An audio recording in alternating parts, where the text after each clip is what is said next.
Je m'interroge ce jour sur la question de l'abandon et la négligence infrastructurelle du port de Garoua, si vous voulez, port fluvial de Garoua dans ce pays. Le chef de l'État, son Excellence Paul Biya, dans son adresse à la nation en décembre 2021, avait annoncé à grande pompe la réhabilitation du port fluvial de Garoua, infrastructure importante abandonnée à la contrebande dans ce pays. Le projet de réhabilitation du port fluvial de Garoua, un projet ressuscité, devrait finalement débuter grâce au fonds que l'Agence française de développement, encore, il faut faire mention, dans tous les projets foireux de ce pays, s'il n'y a pas CDD, il y a Agence française de développement. Je vous assure qu'on signait ça quelque part. Tous les projets, on a détourné de l'argent. Pour faire de l'argent, il y a toujours CDD et AFP. AFD, Agence française de développement. Qui des deux, l'État du Cameroun ou ces différentes structures, se retrouve à tripatouiller bizarrement ces choses? Question. Hier encore, on parlait ici de Yaoundé, de ville. Et il y avait l'AFD. Et il y avait tout le CDD à l'intérieur. Dans tous les cas, cette réhabilitation devait être faite sous la supervision générale du ministère camerounais de l'Habitat et du Développement urbain. Il avait été prévu que le port de Garoua, dixit le chef de l'État, sera réhabilité pour une enveloppe de 16 milliards de francs CFA sous financement de l'AFD. État de choses qui permettront à cette infrastructure de relancer les activités économiques légales dans la ville de Garoua et ses environs, avec notamment des marchandises issues du Nigeria, voisins au grand bonheur des populations. Sauf que, voilà plusieurs années, 4 ans, qu'on attend cette promesse présidentielle qui n'arrive pas, et ce n'est pas la première promesse présidentielle dont on ne voit pas le jour.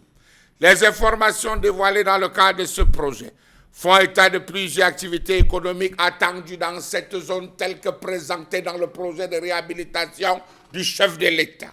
L'entreposage, l'acconnage, la manutention, le stockage, le transit, le ravitaillement des navires et autres échanges qui viendront booster les échanges et les opportunités d'affaires dans un marché estimé à plus de 200 millions de consommateurs issus des 4 pays, à savoir le Cameroun, le Nigeria, le Tchad et la RCA. Vous savez qu'au Cameroun, il y a toujours emploi direct et emploi indirect. On parlait de 30 000 personnes. Comment comprendre l'abandon de ce port fluvial, construit à l'époque coloniale, dont le rôle était de désenclaver le Nord Cameroun, assurer les échanges avec le Nigeria, avec comme priorité l'exportation de cacao, de coton, de l'arachide et des produits pétroliers.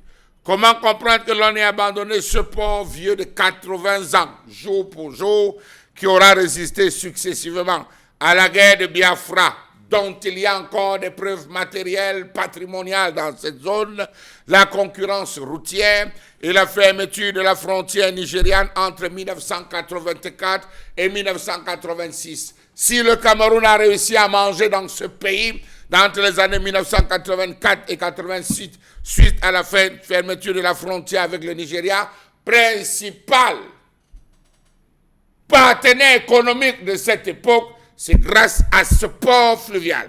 Comment comprendre cet abandon quelques semaines seulement après la publication du décret numéro 99/131 du 15 juin 1999 portant création du port autonome de Garoua et que le chef de l'État revienne en 2021 nous parler du port fluvial. Port autonome de Garoua, port fluvial de Garoua, complexe industrialo-portuaire de Kribi, port autonome de Kribi baptisé PAC. N'allez pas voir le PAC de quelqu'un. Autre fait étrange, 5 ans après ce décret, sa gestion a été confiée à la communauté urbaine de Garoua, notamment en 2003. Comment comprendre qu'on appelle port autonome de Garoua Un port aux installations vétustes, sans injecter autant de milliards dans le BIP comme celui du port en eau profonde de Kribi dans le sud. Savez-vous que tellement ce port est abandonné par ses propres fils et filles que c'est les Nigériens qui dictent leurs lois sur ce sol? Savez-vous que l'abandon de ce port a donné naissance à 27 sites d'embarquement et de débarquement de marchandises le long de la Benoué? Comment comprendre que des individus ont formé un lobbying?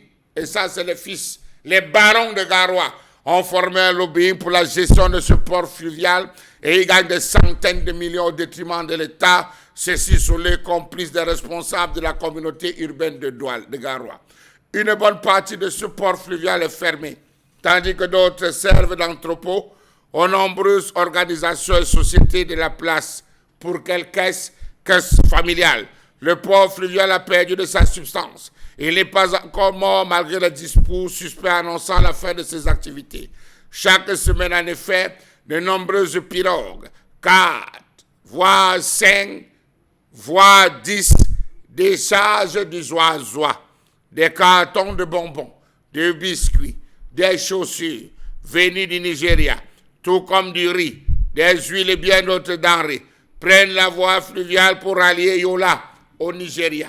Même le Ripadi ne partit de Ripadi par cette voie. Quelle est la fin réservée aux deux avis à manifestation d'intérêt lancée en 2015 à travers le ministère des Travaux publics afin de sélectionner les cabinets qui réaliseront les études préalables? La restauration de la voie navigable sur la Benoué entre Garoua et la frontière avec le Nigeria sont plus qu'importantes. Les études techniques pour la réhabilitation et la modernisation du port fluvial de Garoua ont été faites à hauteur de plus d'1,5 milliard. Argent consommé, dossier rentré dans le tiroir. Réhabilitation certaine, réintroduction dans le discours pour haute instruction qui seront appliquées sous forme de haute directive. En attendant, on mange, silence et on recherche un autre vieux projet pour réhabilitation dans le discours de décembre 2024.